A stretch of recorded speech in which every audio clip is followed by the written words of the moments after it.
Give it back, I'm gonna make you regret this. The overhead bins slammed shut with a metallic thud as Diane Peterson's hand shot forward, fingers wrapping around the small iPhone in Charlotte's trembling grip. The 12-year-old's eyes went wide with terror as she tried to pull back, but Diane's knuckles were white with determination. "Please," Charlotte's voice cracked, tears already streaming down her brown cheeks. "I need it. My mom said I have to keep it with me."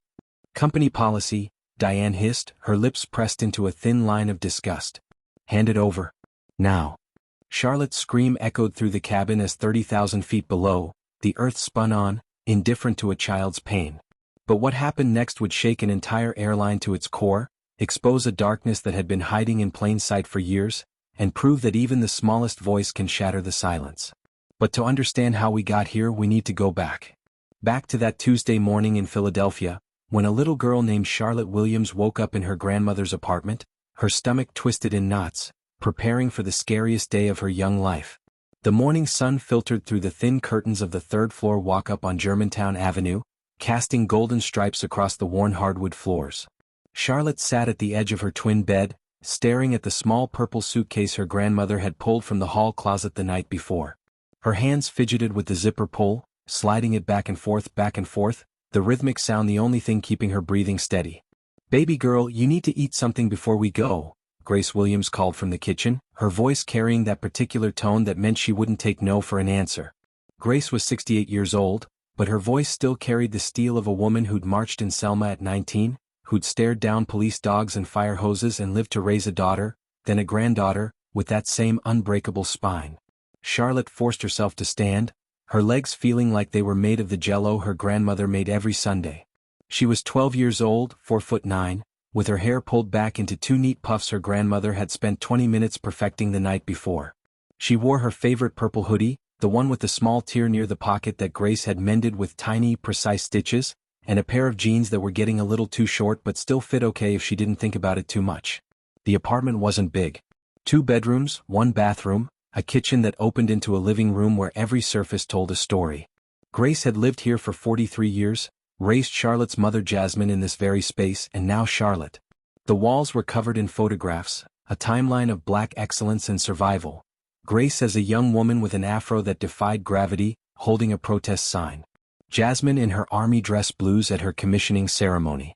Charlotte's father, Marcus, in his uniform too, his smile bright and wide, frozen in time 3 months before the IED took him in Kandahar when Charlotte was only 7.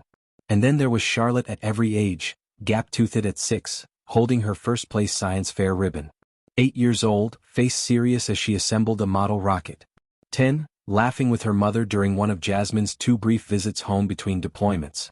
12, just last month, standing in front of the mirror trying to look brave. Grace appeared in the doorway, her brown skin mapped with wrinkles that told of 1,000 worries weathered and overcome. She wore her church clothes even though it was Tuesday, because Grace Williams believed in showing up properly dressed for important occasions, and her granddaughter's first solo flight was as important as any Sunday service. "Scrambled eggs and toast," Grace said, guiding Charlotte to the small kitchen table. "And I don't want to hear about your stomach being nervous. You need fuel for that brain of yours." Charlotte picked at her eggs, managing a few bites to satisfy her grandmother. The truth was her stomach felt like it was doing gymnastics, flipping and twisting with every thought of the day ahead. 5 hours on a plane. Alone. From Philadelphia to Dallas, then a 5-hour layover in an airport she'd never seen before, then another flight to Atlanta where her Aunt Michelle would pick her up. "I wish you could come with me," Charlotte whispered, not meeting Grace's eyes. Grace reached across the table, her weathered hand covering Charlotte's smaller one. "Baby, I wish I could too. But my hip can't handle that much sitting, you know that. And your Aunt Michelle's got that new house with the guest room all set up for you. You're going to have a wonderful week, and then your mama gets her leave next month and you'll fly to meet her."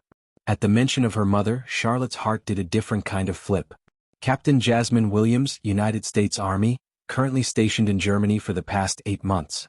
They talked every day when the time zones aligned, Jasmine's face pixelated on video calls, always in uniform, always tired but always smiling for her daughter. "What if something happens and Mom can't reach me?" Charlotte asked, the question that had been haunting her for days finally breaking free.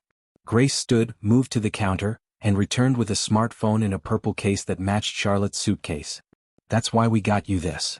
Charlotte's eyes widened. They talked about a phone, but she thought it would be one of those kid phones that could only call 2 numbers. This was a real smartphone, the kind her classmates had. Now listen to me carefully, Grace said, her voice dropping into that serious register that meant every word mattered. This phone is your lifeline. Your mama can track your flight from Germany. I'll be checking on you every step of the way. You keep it charged, you keep it close, and you text me the second that plane touches down in Dallas and again in Atlanta. You understand? Charlotte nodded, taking the phone with reverence, feeling the weight of responsibility and connection in her palm. And baby, Grace continued, leaning close, her eyes intense, you do not let anyone take this phone from you. I don't care who they are or what they say. This is how we stay connected. This is how your mama knows you're safe. You hold on to this like it's precious because it is. You're precious. Charlotte felt tears prickling her eyes but blinked them back. I promise, Grandma. The Uber arrived at 8:15, a beat-up Honda Civic driven by a tired-looking man who helped Grace load Charlotte's single suitcase into the trunk without comment. Charlotte climbed into the back seat, her backpack clutched to her chest, phone already tucked into the front pocket where she could feel it pressing against her collarbone. Grace slid in beside her, took Charlotte's hand, and held it the entire 30-minute drive to Philadelphia International Airport. She told Charlotte stories to distract her, about the time Jasmine flew to her first duty station, about how proud Charlotte's father would be to see his little girl being so brave, about how this was just the first of many adventures Charlotte would have in her life. You're going to be an aerospace engineer, Grace said with absolute certainty. You're going to build rockets that go to Mars. You're going to do things I can't even imagine. And it starts with being brave today. Charlotte wanted to believe her. She squeezed her grandmother's hand and practiced the breathing exercises her school counselor had taught her. In for 4 counts, hold for 4, out for 4. The airport was chaos. Philadelphia International at 9 in the morning on a Tuesday was a symphony of rolling suitcases, crying babies, announcement chimes, and 1,000 people all trying to be somewhere else. Charlotte felt herself getting smaller, the noise and crowd pressing in on her. Grace navigated them to the Skyward Airlines counter with the confidence of a woman who'd lived through things far scarier than airports. The line moved slowly, and Charlotte counted ceiling tiles to keep herself calm. 53 tiles between their spot in line and the check-in counter. When they finally reached the front, a woman looked up from her computer screen and smiled. Maria Santos was maybe 40, with kind eyes and laugh lines that suggested she smiled often. Her Skyward Airlines uniform was crisp, her name tag polished, and when she saw Charlotte's boarding pass, her expression shifted to something even warmer. Unaccompanied minor? Maria asked gently, looking at Charlotte rather than Grace, treating her like a person instead of a piece of luggage. Yes, ma'am, Charlotte managed, her voice small. First time flying alone? Charlotte nodded.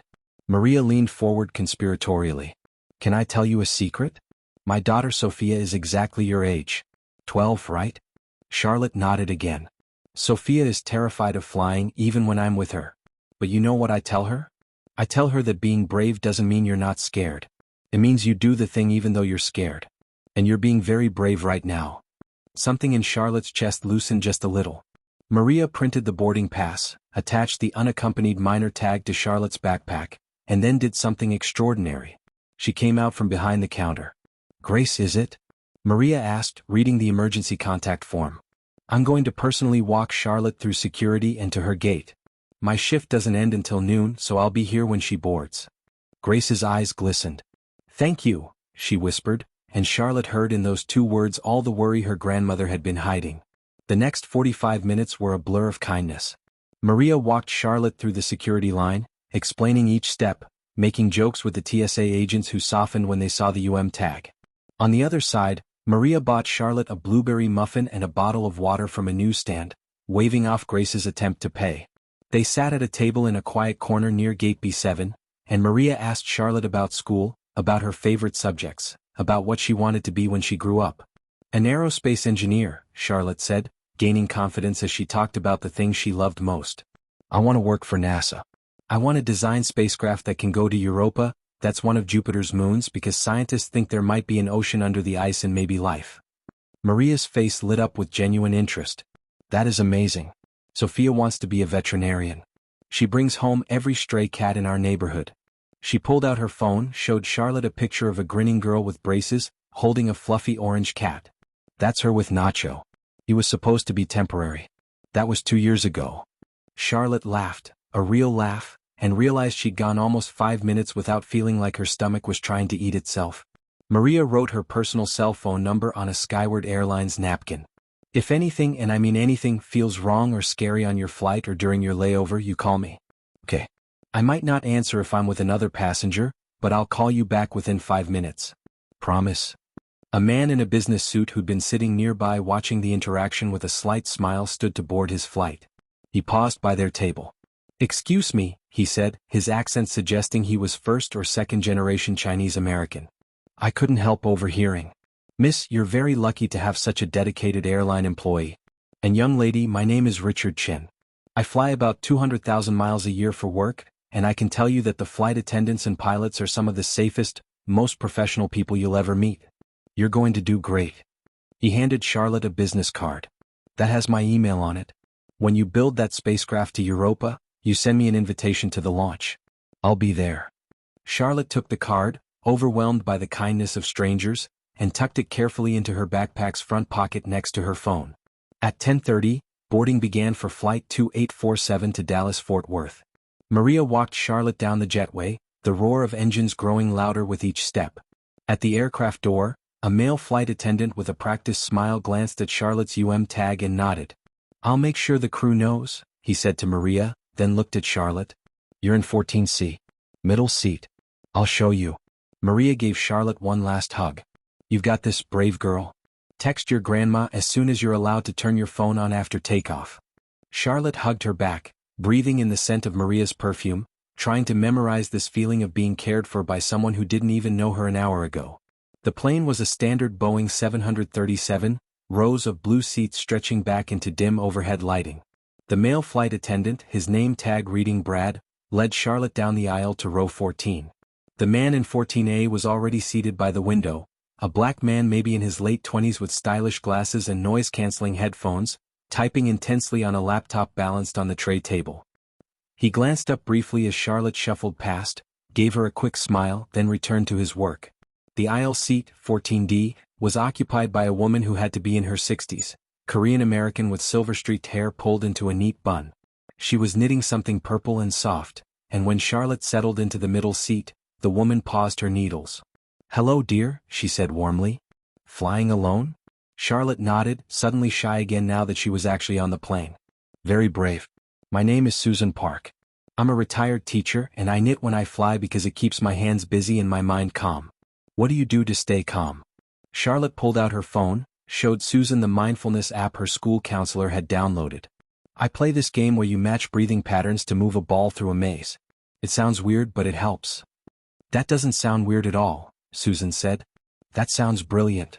Charlotte allowed herself a small smile, tucked her backpack under the seat in front of her, and pulled out her phone. She texted Grace, "On the plane. Nice lady next to me. I love you." Grace's response came immediately, "I love you to the moon and back, baby girl. You text me when you land." The next 10 minutes were a flurry of activity. Passengers filed past, the overhead bins filled and slammed shut, babies cried, someone argued about seat assignments 3 rows back. Charlotte kept her phone in her hand, playing her breathing game, trying to ignore the way her heart was starting to race again. And then Diane Peterson appeared. She materialized at the front of the economy cabin like she'd been summoned from some darker place, pushing a beverage cart that rattled with every step. Diane was maybe 48 or 50, white woman with bleached blonde hair pulled back so tightly it seemed to pull at her temples, her Skyward Airlines uniform perfectly pressed but somehow wearing her instead of the other way around. Her eyes scanned the cabin with the intensity of someone looking for problems, and when those eyes landed on Charlotte, something shifted. It was subtle, just a tightening around her mouth, a narrowing of her gaze, but Charlotte felt it like a cold wind. Diane approached their row, her smile professional but not reaching her eyes. "Beverages?" The man in 14A, still absorbed in his laptop, held up a hand without looking. "I'm good, thanks." Susan ordered coffee black, and when Diane poured it, her hands were steady, efficient. Then she turned to Charlotte. "And what about you? Could I have a ginger ale, please?" Charlotte asked quietly, remembering her manners, remembering everything Grace had taught her about being polite even when you're nervous. Diane's expression flickered with something Charlotte couldn't name. "Ginger ale," she repeated, not quite a question, not quite a statement. Her eyes dropped to the phone in Charlotte's hand, and that something shifted again, hardened. She poured the ginger ale with slightly more force than necessary, some of it fizzing over the rim of the plastic cup. She set it on Charlotte's tray table without a napkin. "There you go," Diane said, her voice clipped. Then she noticed Brad walking by and grabbed his arm. Brad, the male flight attendant who'd walked Charlotte to her seat, leaned in as Diane whispered something Charlotte couldn't hear. But Charlotte saw Brad's expression, saw the way his eyebrows drew together, saw him glance at her and then back at Diane with what looked like confusion. Brad shook his head slightly, pulled away and continued down the aisle. Diane's jaw tightened. Susan noticed too.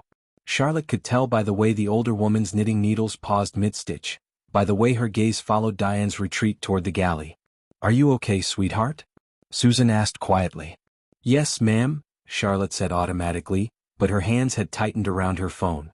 The captain's voice crackled over the intercom, professional and calming, announcing their departure. Flight time of 3 hours and 42 minutes to Dallas, weather clear, smooth flight expected. The flight attendants demonstrated the safety procedures, pointing to exits that Charlotte tried to memorize even as her anxiety climbed higher. The engines roared to life. The plane pushed back from the gate, began its taxi toward the runway. Charlotte's breathing quickened despite the game on her phone, despite Susan's warm presence beside her. "First time flying?" Susan asked, setting down her knitting to cover Charlotte's hand with her own. "First time alone," Charlotte admitted. "Takeoff is the hardest part," Susan said. "After that it's just sitting in the sky. Like riding a bus but with better views." The plane turned onto the runway, paused for a moment that stretched like taffy, then the engine screamed and they were moving, faster, faster, the ground blurring past the window, and then that stomach-dropping moment of lift as the wheels left the earth and Charlotte was flying, actually flying, suspended in a metal tube hurtling through the air at 500 miles per hour. Her hands gripped the armrests so hard her knuckles went white. Susan's hand stayed on top of hers, steady and warm. The man in 14A glanced over, seemed to register Charlotte's terror for the first time, and gave her an encouraging nod. "You're doing great," he said, his voice surprisingly gentle. "I'm Trevor, by the way. I've flown maybe 300 times. It gets easier." "Charlotte," she managed to say through clenched teeth. The plane climbed and climbed, Philadelphia disappearing beneath them, replaced by clouds and then brilliant blue sky. The seatbelt sign dinged off. The cabin seemed to exhale collectively. Charlotte's phone buzzed. A text from her mother. "How's my brave girl? I'm counting down the hours until I see you next month. I love you to the moon." Charlotte typed back. "Just took off. I'm okay. Miss you, Mama." She didn't send it yet. The in-flight Wi-Fi was expensive, and Grace had told her to wait until they landed to avoid charges. But just typing it made her feel better, made her mother feel less like she was on another continent and more like she was somehow right there. Charlotte opened her mindfulness app, started the breathing game, let the simple mechanics of it calm her racing heart. She wasn't breaking any rules. She wasn't bothering anyone. She was just a 12-year-old girl trying to get through the scariest thing she'd ever done. But 3 rows up, in the forward galley, Diane Peterson watched Charlotte's reflection in the galley mirror, watched the phone screen's glow illuminate the child's face, and something dark and familiar stirred in her chest. It was the same feeling she'd had when she'd seen the tag, when she'd registered the texture of Charlotte's hair, the shade of her skin. It was a feeling Diane had learned from her father, had never questioned, had carried like a stone in her stomach for 48 years. And now it was looking for a reason, any reason, to justify itself. Diane pulled Brad aside when he came to the galley for more ice. "That unaccompanied minor in 14C, she said, her voice low. "Has she been causing any problems?" Brad looked confused. "Charlotte? No, she's fine. Quiet kid. Why?" "I just want to make sure we're keeping an eye on her. You know how kids can be." Brad's confusion deepened. "Diane, she's just sitting there. What's the issue?" Diane's expression hardened. "I didn't say there was an issue. I said we need to keep an eye on her. That's our job with UMs." Brad opened his mouth like he wanted to say something else, seemed to think better of it and grabbed his ice bucket. As he walked away, Diane heard him mutter something under his breath that sounded like, "unbelievable," but she chose to ignore it. She had 15 years with this airline. She knew the policies. She knew her job. And if she felt like that child needed extra supervision, well, that was her professional judgment, wasn't it? The first hour of the flight passed quietly. Charlotte played her game, read a few pages of the science fiction novel she'd brought, nibbled on the muffin Maria had bought her. Susan knitted and occasionally shared stories about her late husband who'd been an engineer, lighting up when Charlotte mentioned wanting to work for NASA. Trevor worked on his laptop, occasionally glancing over when Charlotte seemed restless, offering small smiles of encouragement. He was a journalist, Charlotte learned from the brief conversation they had when he got up to use the bathroom.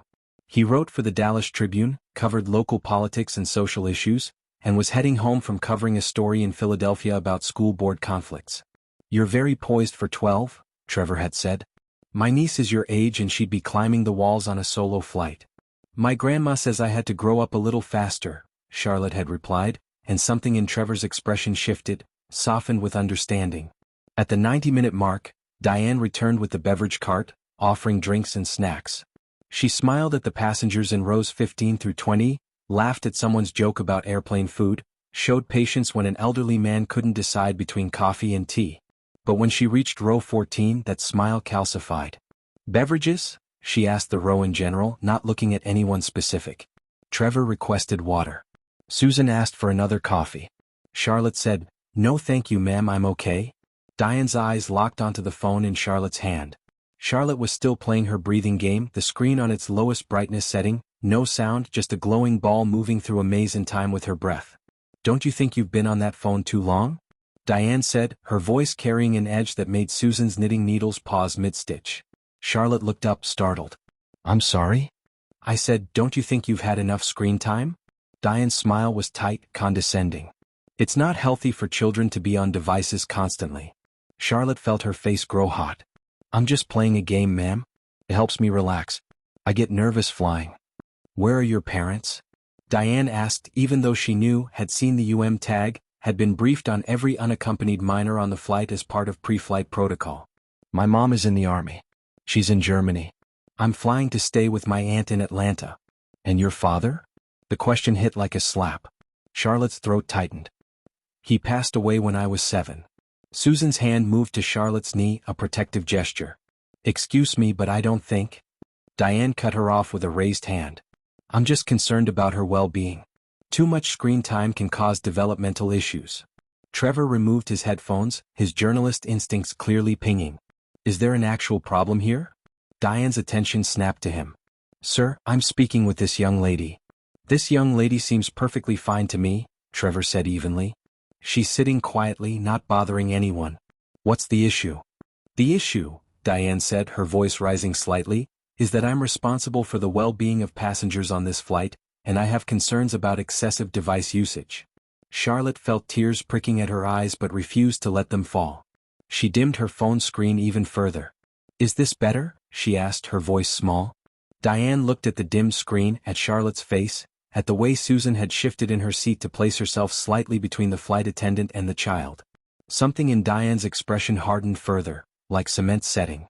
"Company policy," Diane said slowly, clearly, "states that unaccompanied minors should minimize electronic device usage for safety reasons." Trevor's eyebrows shot up. "I've flown this airline for 5 years. I've never heard of that policy."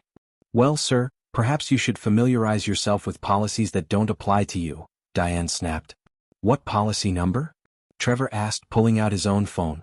"I have the Skyward app. I can pull up the passenger rights and regulations right now." Diane's face flushed. "I don't need to justify airline policy to passengers." "You do if you're making it up," Trevor said flatly. The passengers in the surrounding rows were starting to notice the confrontation. A woman across the aisle turned around. A businessman 2 rows back removed his earbuds. "Ma'am," Susan said firmly, years of managing classrooms evident in her tone, "this child is doing absolutely nothing wrong. She's been quiet, polite, and she's managing her anxiety with an appropriate coping mechanism. I suggest you move along with your cart." Diane's jaw clenched. Her knuckles went white on the cart handle.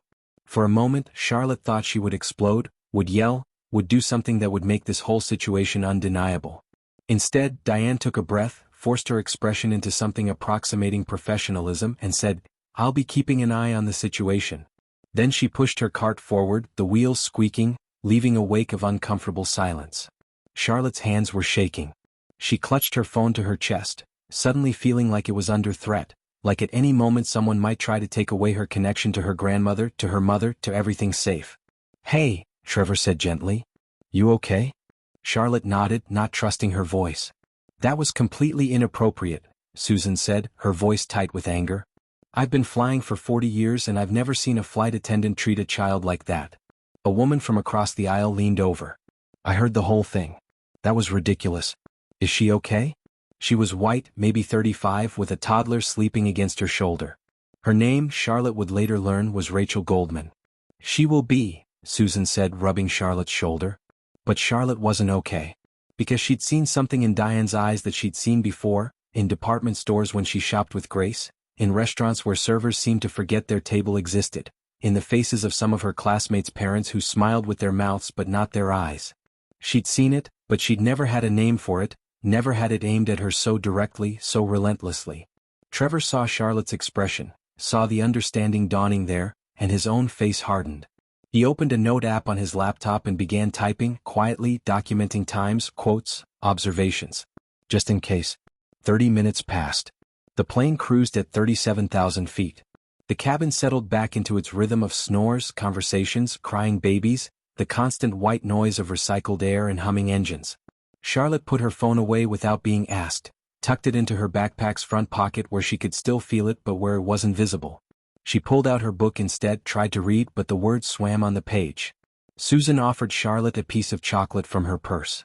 My grandmother always said chocolate fixes most problems. Doesn't solve them, but it helps you feel strong enough to face them. Charlotte took the chocolate, let it melt on her tongue, and thought about Grace, about what her grandmother would say right now. Probably something about holding your head high, about not letting anyone make you feel small, about how her ancestors had survived worse than one mean flight attendant. But Grace wasn't here. Aunt Charlotte was 12 and alone, and scared in a way that had nothing to do with being 37,000 feet in the air. Before we continue, I need you to do something for me. Hit that subscribe button right now. This story is just getting started, and trust me, you don't want to miss what happens next. Because what Diane does in the next few minutes will shock you to your core. Diane watched from the forward galley, her eyes tracking Charlotte's every movement, waiting. She told herself she was just doing her job, just being thorough, just making sure the child was safe. But beneath that, in a place she refused to examine, was the truth she'd been raised on, the poison her father had fed her about people who looked like Charlotte, about neighborhoods that were going downhill, about how those people were always causing problems, always up to something. Diane had never questioned it. She'd absorbed it like a sponge, carried it into her adult life, let it color her perceptions until she genuinely couldn't see her own bias.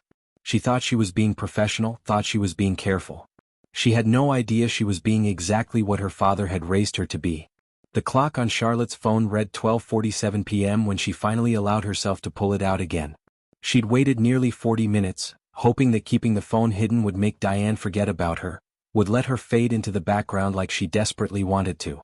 Charlotte needed to use the restroom, her bladder aching from the ginger ale she'd drunk earlier and the water Susan had insisted she finish. She unbuckled her seatbelt, tucked her phone into the pocket of her hoodie, and squeezed past Susan's knees into the aisle.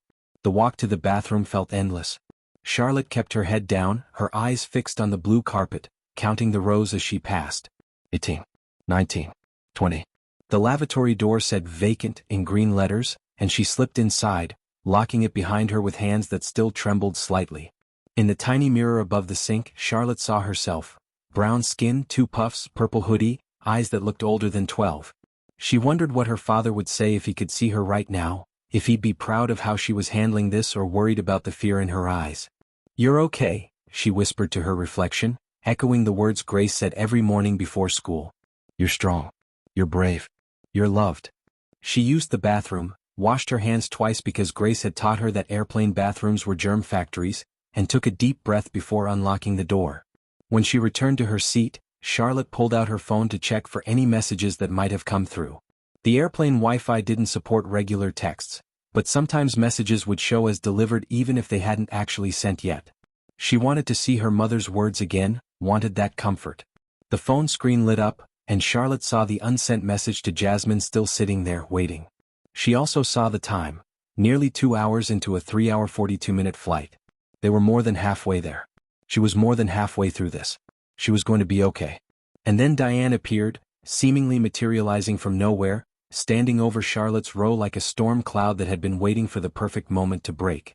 I thought I told you to put that away, Diane said, her voice carrying across the nearby rows, loud enough that passengers 3 rows in either direction turned to look. Charlotte's heart dropped into her stomach. I was just checking. You were just ignoring my instructions. Diane cut her off. Again. Susan set down her knitting with more force than necessary. She went to the bathroom and came back. She's been reading a book for the past half hour. What exactly is your problem?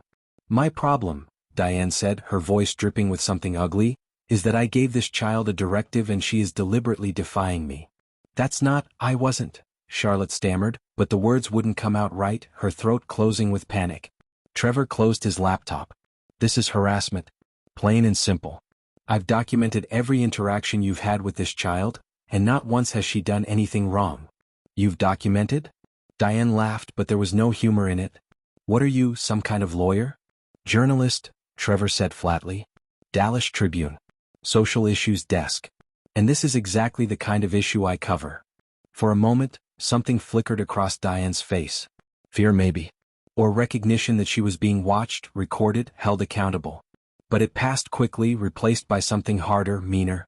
I don't care if you're the editor of the New York Times, Diane hissed. This is my cabin and I will maintain order as I see fit. Rachel Goldman, the woman with the toddler across the aisle, had pulled out her phone and was now openly recording the interaction. Her toddler had woken and was fussing, but Rachel's attention was fixed on the scene unfolding in front of her. Ma'am, Rachel said calmly, I think you need to step away from this child. Diane spun toward her. Are you recording me? Delete that immediately. That is against airline policy. Actually, Trevor said, it's not. I've checked. Passengers are permitted to record their own experiences on flights. It's only recording in the cockpit that's prohibited. Diane's face went red, then white, then a mottled combination of both. Her hands were shaking now, her professional mask crumbling in real time. And then, as if the universe itself was conspiring to make this moment worse, the captain's voice came over the intercom. Ladies and gentlemen, this is Captain Rodriguez. We're encountering some unexpected turbulence ahead. I'm going to ask everyone to return to their seats and fasten their seatbelts. Flight attendants, please secure the cabin. The plane shuddered, a reminder that they were in a metal tube 37,000 feet above the earth with nowhere to go. Charlotte grabbed for her armrest, her phone still in her other hand, fear spiking through her chest. The overhead bins rattled, and somewhere behind them, a baby started crying, its wails mixing with the mechanical groaning of the aircraft as it bucked through the invisible waves of disrupted air. Susan buckled herself in quickly, then reached over to make sure Charlotte's belt was fastened, her weathered fingers moving with practiced efficiency. It's going to be okay, sweetie. Turbulence is normal. I've been through hundreds of bumpy flights and they always pass. Charlotte wanted to believe her. She wanted to focus on the reassurance, on the warmth of Susan's hand briefly squeezing her knee. But her attention was pulled to movement in the aisle, to a figure making her way against protocol toward row 14 while other flight attendants rushed to secure the cabin. Diane didn't move to secure the cabin like her colleagues. Instead, she stood over Charlotte's row, bracing herself against the overhead bins as the plane bounced and swayed, her knuckles white where they gripped the plastic edge. There was something in her expression that Charlotte hadn't seen before, something almost gleeful beneath the mask of concern, like a predator that had finally found its opening. For safety reasons, Diane said, her voice loud enough for the entire section to hear, projecting over the hum of the engines and the nervous murmurs of passengers, I'm going to need to collect all loose items. Starting with electronic devices. She began moving down the aisle, stopping at each row, collecting phones and tablets and laptops with a businesslike efficiency that almost seemed reasonable. Passengers complied, some with confusion, others with mild annoyance, but they complied. After all, she was a flight attendant. She wore the uniform. She was supposed to know what she was doing. But Charlotte watched her approaching, watched the way Diane's eyes kept flicking to her row even while she collected items from others, and something cold settled in her stomach. She reached toward Charlotte. Charlotte pulled back instinctively, her phone clutched to her chest like a shield, like a talisman against everything that had gone wrong since she'd stepped onto this plane. No. My grandma said. I don't care what your grandma said. Diane's voice had risen to almost a shout now, loud enough to cut through the turbulence, loud enough to make passengers 3 rows in every direction turn and stare. Her face was flushed, her carefully maintained professional mask completely shattered, and in its place was something raw and ugly. Give me that phone. The plane lurched again. Diane stumbled but didn't fall, didn't waver, her hand still reaching for Charlotte like a claw. In that moment, Charlotte saw something she would never forget, the look in Diane's eyes. It wasn't about the phone. It had never been about the phone or company policy or screen time or any of the excuses Diane had thrown at her. It was about power. It was about a 12-year-old black girl who had dared to exist in a space where Diane didn't think she belonged, who had dared to push back however gently, however politely, against demands she knew were unjust. "Please," Charlotte begged, tears streaming down her face now, her voice cracking and breaking like she was 7 years old again, standing at her father's funeral and not understanding why he wasn't coming back. "Please, I need it. It's my lifeline. My mom said I have to keep it with me always. My grandma is tracking me. If something happens." "Your mother isn't here." Diane grabbed the phone, her fingers wrapping around the purple case, pulling against Charlotte's desperate grip. For a moment, the world narrowed to that phone, that single point of contact between Charlotte's hand and her grandmother's voice, between her reality and her mother's distant love. She held on with everything she had, 12 years old but fighting like her life depended on it because in some ways it felt like it did. But Diane was an adult and Charlotte was a child and physics doesn't care about justice. The phone slipped from Charlotte's grip. Charlotte screamed. It was a sound that came from somewhere deeper than her lungs, somewhere primal and wounded, a sound that didn't belong on a commercial flight, a sound of pure terror and violation that echoed off the cabin walls and seemed to hang in the recycled air. The passengers around them froze, the turbulence forgotten, conversations halted mid-sentence, every eye in the economy cabin fixed on the scene unfolding in row 14. Several passengers in nearby rows were already pulling out their phones, documenting what they were seeing. A man 2 rows back had his camera pointed directly at Diane. A teenager across the aisle was typing furiously on her phone, probably live tweeting the entire incident. Diane held the phone up triumphantly, like she'd just confiscated a weapon instead of a child's lifeline. Her hand was actually shaking, not with fear but with something that looked disturbingly like satisfaction. "There. Was that so hard? Give it back." Charlotte sobbed, reaching toward the phone that was now tucked into Diane's apron pocket, disappearing from view like a magic trick designed to erase everything Charlotte had been promised. "Please give it back. What if my mom tries to call? What if something happens? What if the plane?"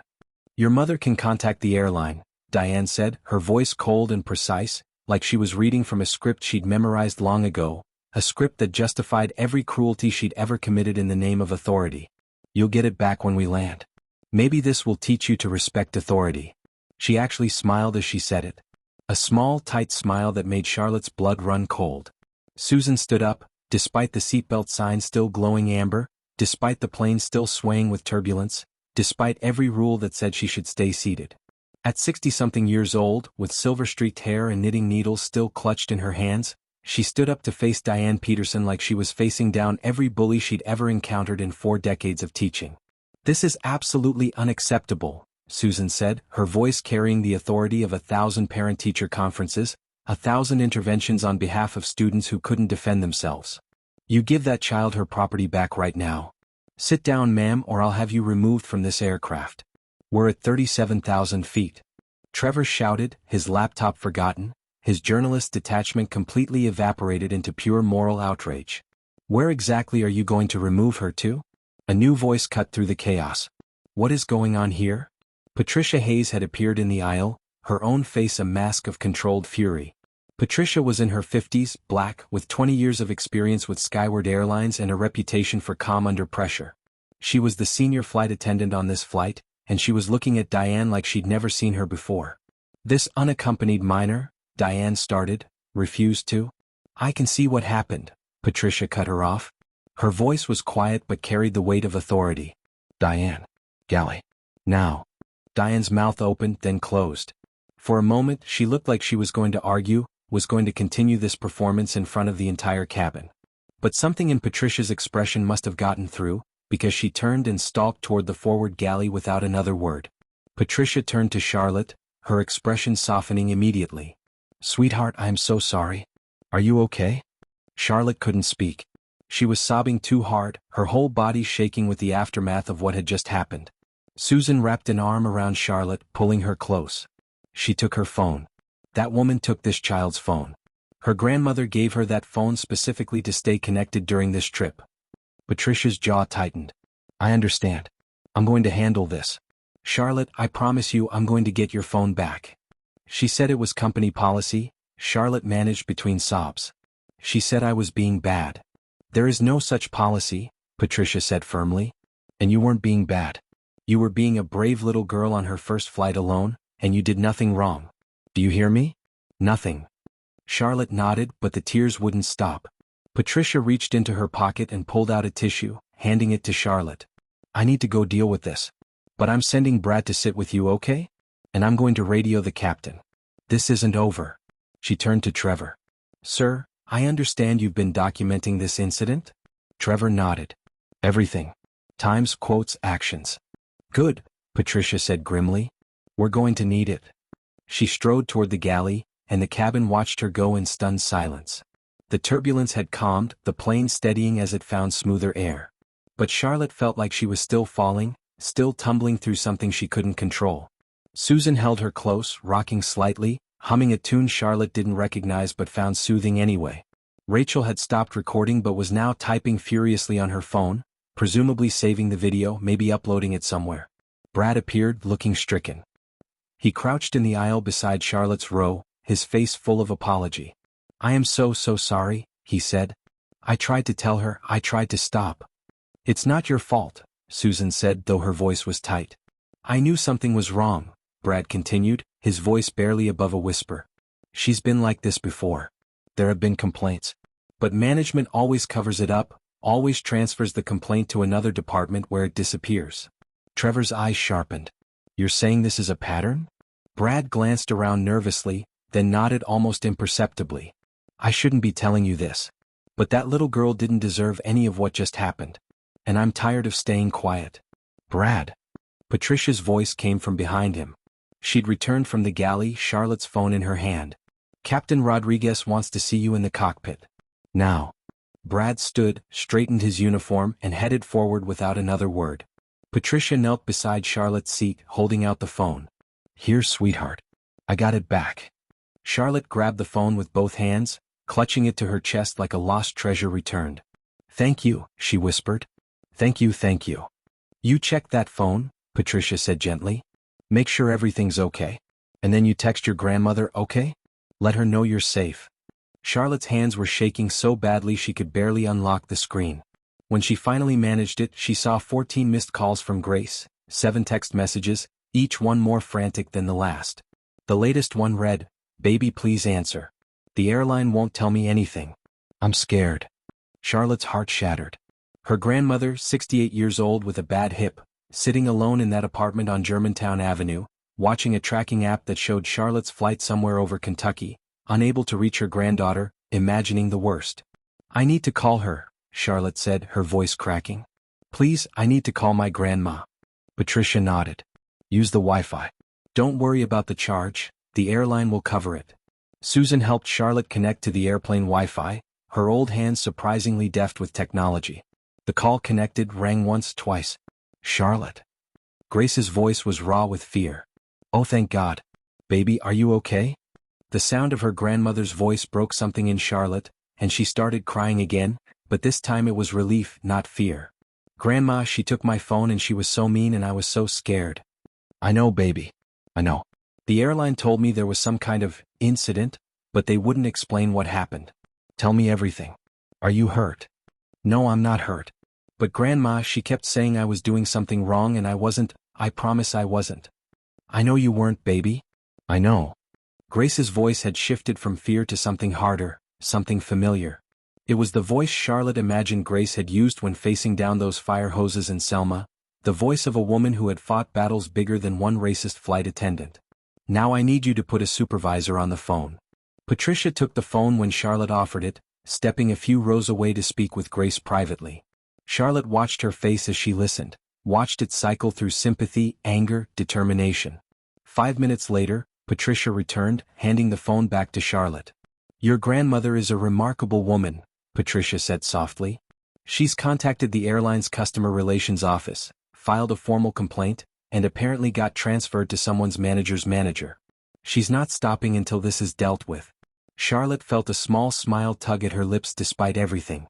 That was Grace. That was the woman who'd raised her mother and then raised her, who'd never backed down from a fight in her 68 years on this earth. What happens now? Charlotte asked. Patricia's expression was grim but satisfied. Now, Diane is suspended from duty for the remainder of this flight. She's sitting in the jump seat at the back of the aircraft, not allowed to interact with any passengers. When we land in Dallas, airline security will meet the plane. There will be an investigation. And Charlotte," she leaned in close, "I promise you she will not get away with this." The rest of the flight passed in a blur. Patricia brought Charlotte a full meal from first class, a warm blanket, a coloring book from the unaccompanied minor kit. Susan stayed close, never letting go of Charlotte's hand. Trevor typed up his notes, organizing them into a coherent narrative. Rachel sent the video to her husband with instructions to save it in multiple locations.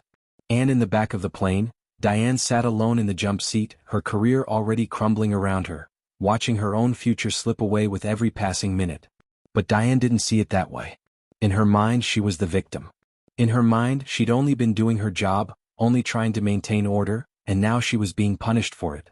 The poison her father had planted decades ago was too deep to recognize, too much a part of her to see. She sat in that jump seat and convinced herself that she'd done nothing wrong. The plane touched down in Dallas-Fort Worth at 2:38 p.m. local time. Charlotte felt the bump of the wheels hitting tarmac, felt the roar of reverse thrust as they slowed, and said a silent prayer of thanks that this part of her journey was over.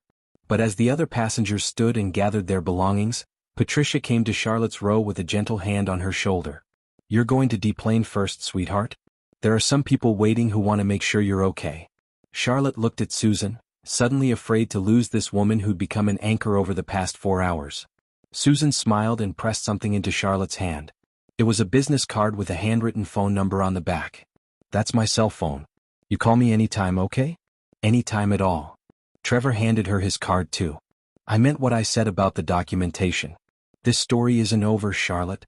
And I'm going to make sure the right people hear about it."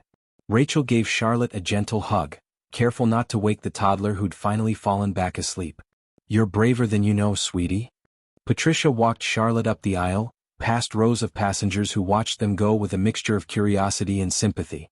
Word had spread through the cabin about what happened, and Charlotte could feel their eyes on her, could hear the murmurs. At the front of the plane, 2 people waited in the jetway. A man in his 40s, Asian American, with a calm demeanor and a Skyward Airlines security badge. And a woman about the same age, black, with kind eyes and a Skyward uniform that somehow looked different from Diane's, more authoritative. "Charlotte Williams?" the woman asked gently. "I'm Kenya Morris, Director of Passenger Relations for Skyward Airlines Southwest Region. And this is James Liu, our District Manager. We're here to make sure you're taken care of." Charlotte nodded, too overwhelmed to speak. They led her through the airport, bypassing the crowds, using service corridors that Charlotte hadn't known existed.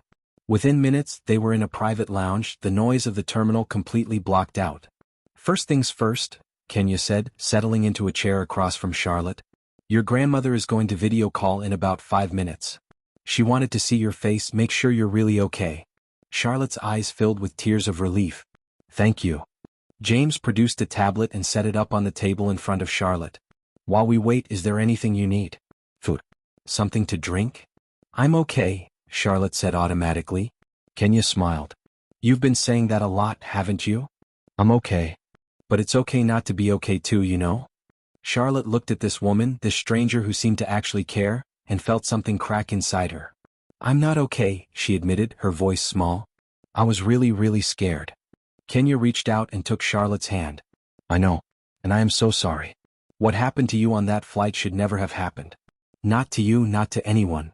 The tablet chimed, and Grace's face appeared on screen.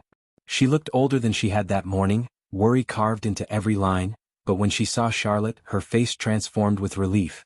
"There's my baby girl," Grace breathed. "Let me look at you. Are you hurt?" "No, Grandma. I'm okay. I promise." "You keep saying okay," Grace said, echoing Kenya's observation. "But your eyes are telling me different." Charlotte felt the tears coming again and didn't try to stop them this time. "She was so mean, Grandma. And I didn't do anything wrong. I was just sitting there, using my phone like you told me to, and she acted like I was doing something bad just for existing." Grace's expression hardened. That woman had no right. And she's going to learn exactly what happens when you mess with a Williams woman. Kenya leaned into frame. "Mrs. Williams? I'm Kenya Morris. We spoke briefly on the phone earlier." "Ms. Morris," Grace said, and her voice had shifted into that formal register that meant business was about to be conducted. "I want to know exactly what you're going to do about this." I'm going to tell you exactly that, Kenya said. But first I think Charlotte needs to tell us exactly what happened from the beginning. Every detail. Can you do that, Charlotte? Charlotte nodded, took a shaky breath and began. She told them everything.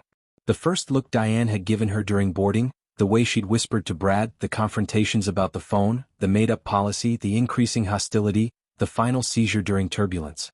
She told them about Susan and Trevor and Rachel, about Patricia's intervention, about the terror she'd felt when her phone was ripped from her hands.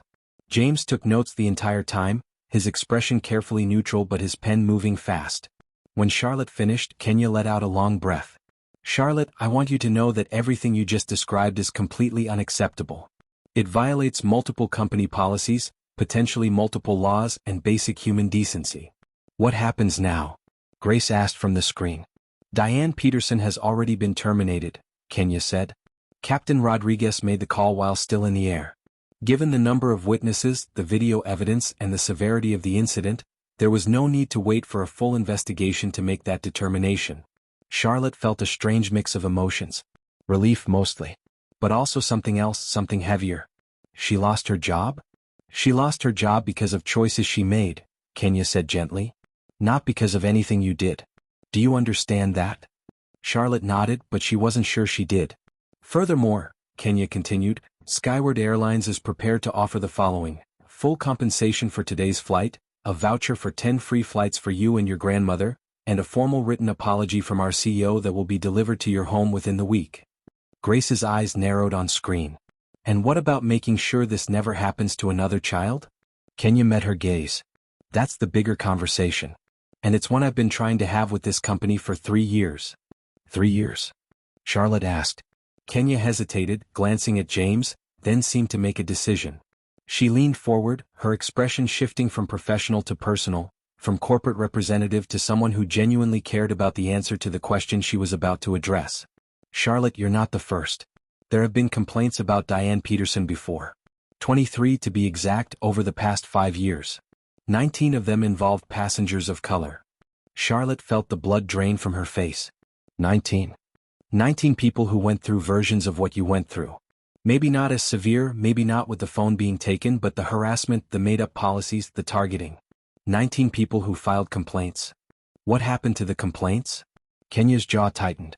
They were dismissed.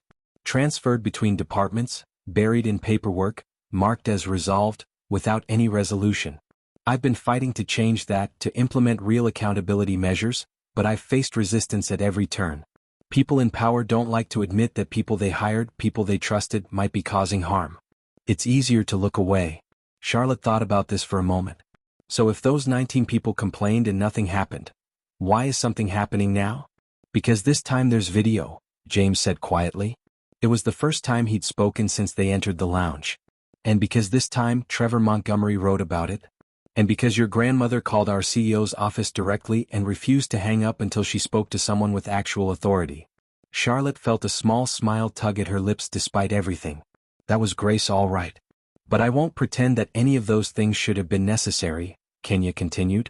Those 19 people deserved to be heard. They deserved to have their complaints taken seriously. They deserved better and we failed them. I failed them. It wasn't your fault, Charlotte said softly. Maybe not entirely. But I knew things weren't right and I didn't push hard enough.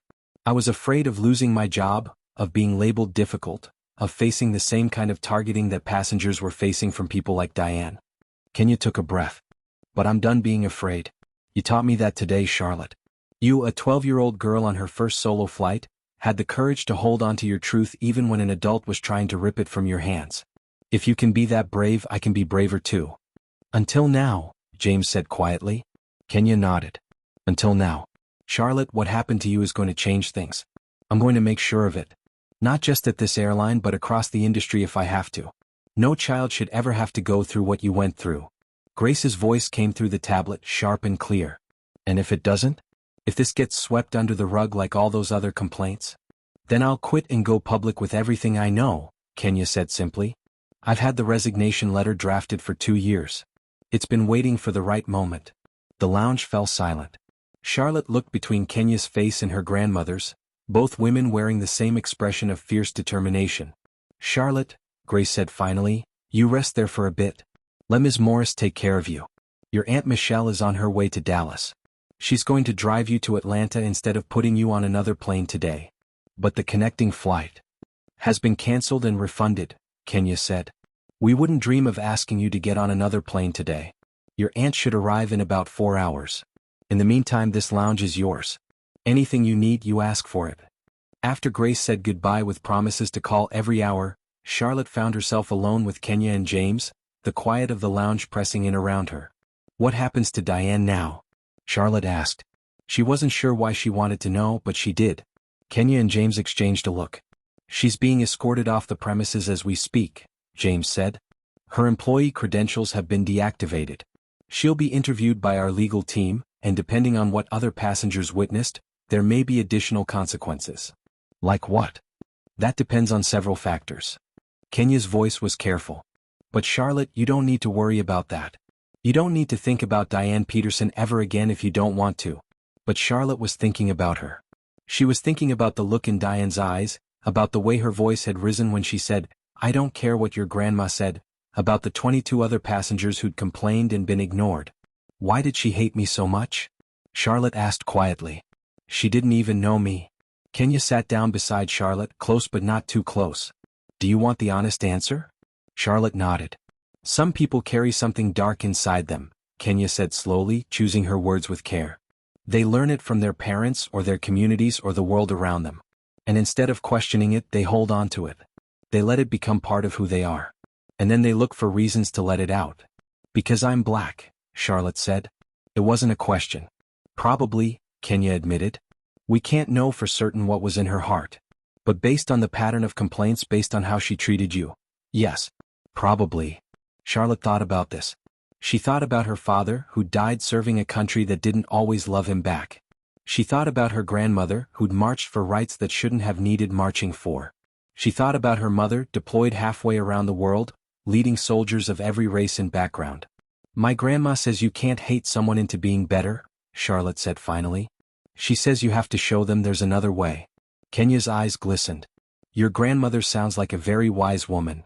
She is. Charlotte looked down at her phone, at the string of frantic messages from Grace that now seemed like artifacts from another lifetime. But I don't know if I can do that. I don't know if I can show Diane another way. I'm just a kid. You already did, Kenya said softly. By staying calm. By staying polite even when she was cruel. By not letting her turn you into something you're not. You showed every person on that plane that there's another way to be. Charlotte hadn't thought of it like that. She'd just been trying to survive, trying to get through the flight without falling apart. But maybe that was enough. Maybe sometimes survival itself was a kind of resistance.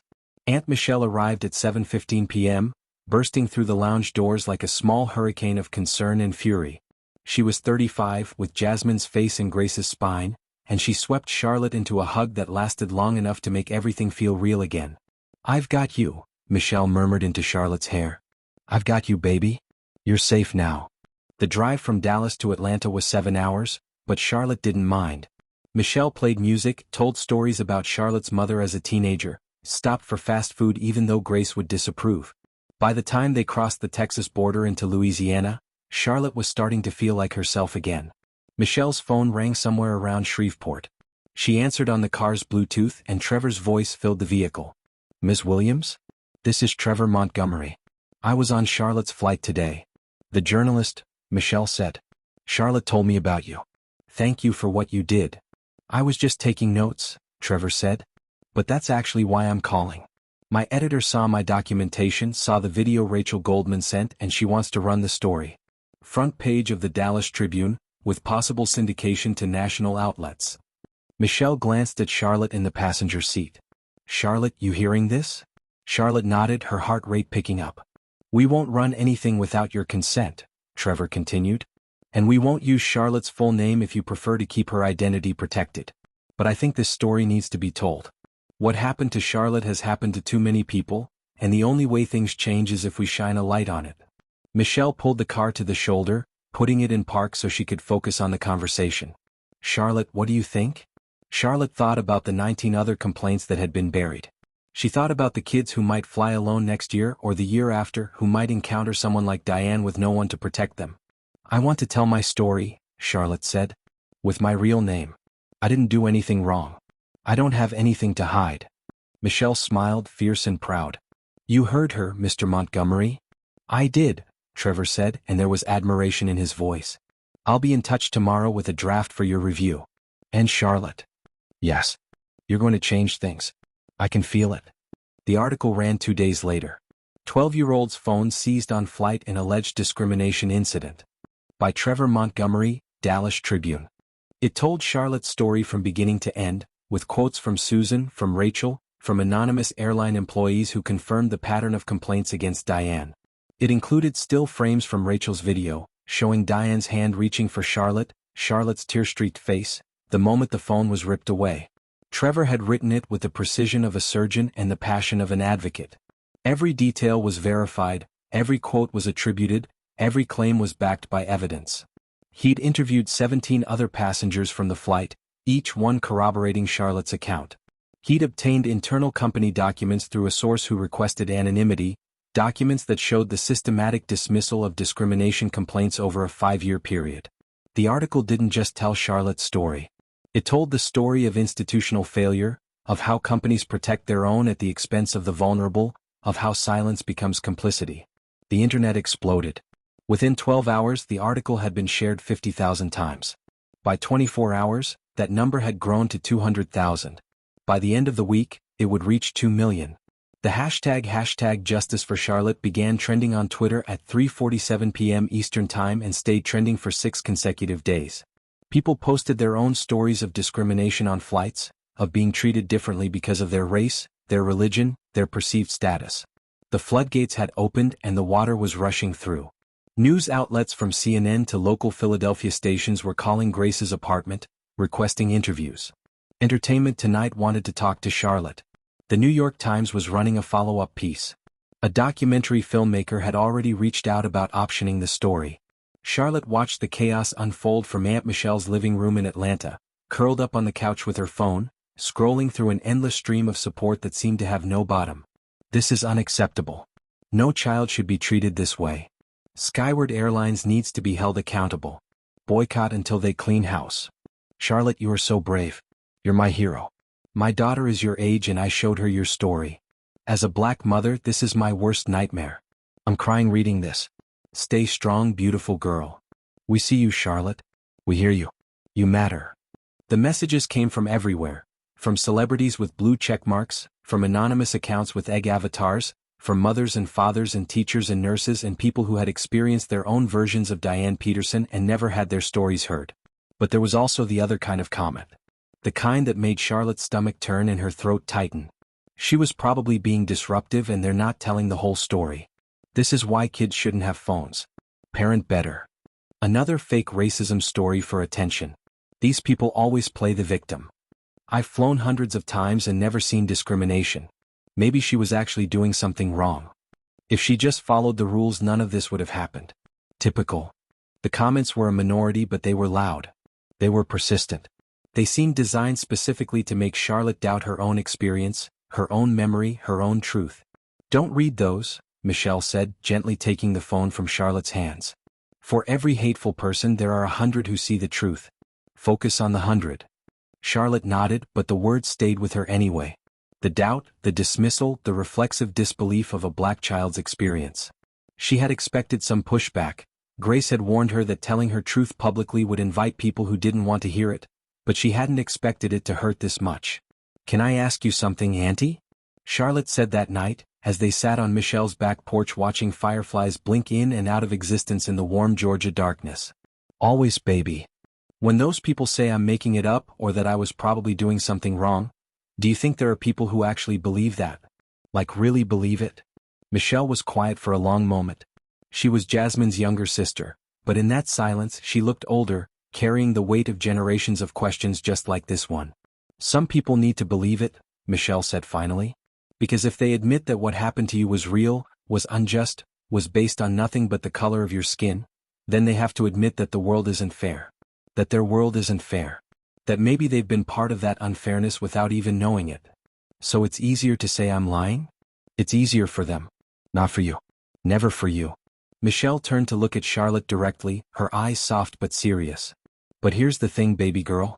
The truth doesn't need their permission to be true. What happened to you happened. You know it. I know it. The 100 people on that plane know it. The millions of people who've watched that video know it. And no amount of denial from strangers on the internet can change that. Charlotte thought about this. She thought about her father, who'd been stationed in countries where Americans weren't always welcomed, who'd served alongside soldiers of every background, who'd given his life for ideals that his own country sometimes failed to live up to. Daddy used to say that the truth has a way of coming out, Charlotte said softly. Even when people try to bury it.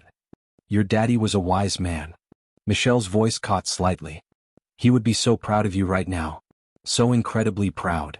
Grace called that evening, her voice crackling with long-distance static, carrying all the warmth and strength of 43 years in that apartment on Germantown Avenue. How are you holding up, baby? I'm okay, Charlotte said, then caught herself, remembering all the times she'd said those words when they weren't entirely true. Actually, I'm a little overwhelmed. Everyone's talking about me and I don't know how to feel about it. And some people are saying really mean things online. What kind of mean things? Charlotte hesitated. She didn't want to worry her grandmother, didn't want Grace to feel the same sinking sensation she'd felt reading those comments. Baby girl, tell me. So Charlotte told her. About the people calling her a liar, saying she'd exaggerated for attention, blaming her for not following rules that didn't exist. She told her grandmother everything, including the comment that had hurt the most, another black family looking for a payout. Typical race baiting. Grace was quiet for so long that Charlotte thought the connection might have dropped. Then, finally, her grandmother spoke, and her voice was the same voice Charlotte imagined she'd used on those bridges in Selma, facing down hatred with nothing but her own conviction. Charlotte Amara Williams, you listen to me now. Those people who are saying those things? They're not talking about you. They're talking about a story they've told themselves their whole lives, a story that makes them comfortable, a story that says the world is fair and people get what they deserve. You threaten that story just by existing, baby. Just by telling your truth. But it still hurts. Of course it hurts. It's supposed to hurt. Pain is how we know something matters. Grace paused. Here's what I want you to remember. You didn't ask for this attention. You were just a little girl trying to visit her family. The attention came because what happened to you was wrong and people recognized that. Let the attention do its work. Let it change things. And then, when the world moves on to the next story, you'll still be Charlotte. You'll still be my granddaughter. You'll still be Jasmine's daughter. You'll still be Marcus's legacy. Nothing about the things that matter will have changed. Charlotte felt tears threatening again, but these were different tears. Grateful tears. Cleansing tears. I love you, Grandma. I love you more, baby girl. I love you all the way to the moon and back and around every star in between. Now get some sleep. Tomorrow's another day and you've got to be strong enough to meet it. Charlotte hung up and looked out Michelle's window at the Atlanta skyline, glittering in the distance like a promise of something better. She thought about the 100 people who supported her, for everyone who doubted. She thought about Susan's hand on hers during takeoff. Trevor's documentation that had become an article that had become a movement. Rachel's video that had become evidence that had become undeniable proof. She thought about Grace and Jasmine and Marcus and all the people who had come before her, who had faced far worse than mean comments on the internet, who had fought for a world where their children and grandchildren might be treated with dignity. And she decided in that moment that she would not let the doubters win. Not because she owed anyone anything, but because her truth deserved to stand in the light. Rachel Goldman's video reached 4 million views by the end of the week. Skyward Airlines stock dipped by 3%, enough to make investors nervous, enough to prompt an emergency board meeting where executives who'd never flown coach in their lives argued about how to contain a PR crisis caused by one of their employees treating a child like a criminal. Kenya Morris, Director of Passenger Relations, was promoted to Vice President of Customer Experience with a mandate to overhaul the company's discrimination complaint process. She was given a team, a budget, and, for the first time in her 3 years of fighting, actual authority to make real changes. But across town, in a modest house in a suburb of Dallas, Diane Peterson was watching her life collapse in real time. She sat in her living room, the curtains drawn against reporters who'd camped outside her door, her phone buzzing with notifications she was too afraid to check. The television was tuned to CNN, muted, but she could see her own face in the corner of the screen, could see the words, "Airline employee terminated," scrolling across the bottom. Diane had been home for 18 hours. In that time, she'd received exactly 4 phone calls. One from her lawyer, one from her sister, one from a reporter pretending to be from Human Resources, and one from her adult son Tyler, who was on his way over despite her protests. When Tyler arrived, he didn't knock. He had a key, had had one since college, and he used it now to let himself into the darkened house where his mother sat staring at nothing. "Mom," Tyler said, and his voice carried something Diane had never heard from him before. Disappointment. Shame. "What did you do?" "I was doing my job," Diane said automatically. It was the same thing she told the airline's HR representative, the same thing she told her lawyer, the same thing she'd been telling herself on a loop for 18 hours. That little girl was disruptive. She wasn't following the rules. "Stop." Tyler held up his hand. He was 25 years old, tall like his father had been, with a career in tech and a worldview that had expanded far beyond the insular suburb where he'd grown up. "Just stop. I've watched the videos. All of them. Every angle. There's no version of this where you come out looking like anything other than what you are." "What I am." Diane's voice cracked. "What am I, Tyler? Tell me what I am, since everyone else seems to have an opinion." "You're a bully, Mom. You targeted a child. A 12-year-old girl traveling alone for the first time, nervous and scared, doing absolutely nothing wrong. And you harassed her for 3 hours and then ripped her phone out of her hands while she begged you to stop." "It wasn't like that." "I watched the video." Tyler's voice rose, then fell again, controlled but shaking with emotion. "I watched it and I didn't recognize you. Except, that's not true, is it? Because I did recognize you. I recognized the way you talked to the mail carrier last year when his truck blocked our driveway. I recognized the way you complained about the new neighbors, bringing down property values.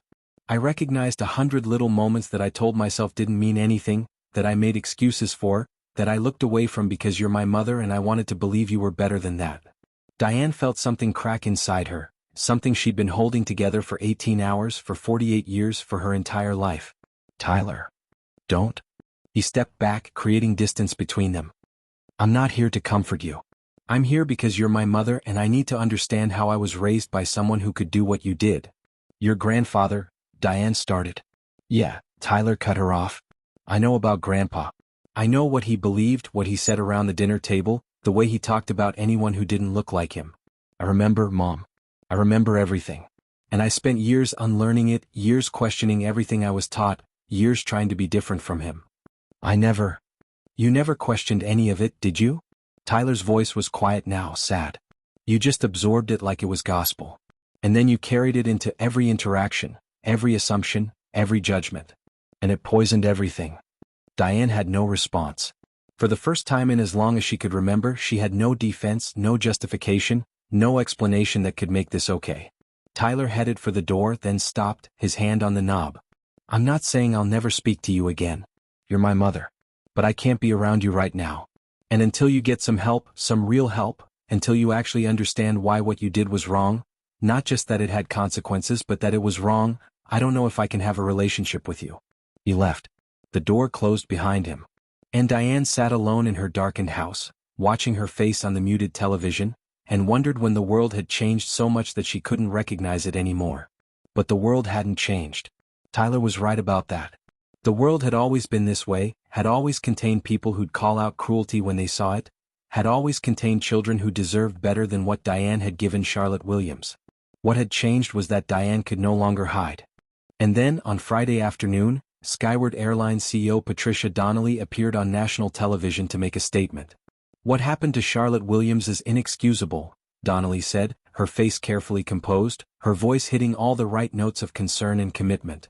She stood behind a podium bearing the Skyward Airlines logo, flanked by executives and legal advisors, reading from a statement that had probably been written by committee and vetted by lawyers.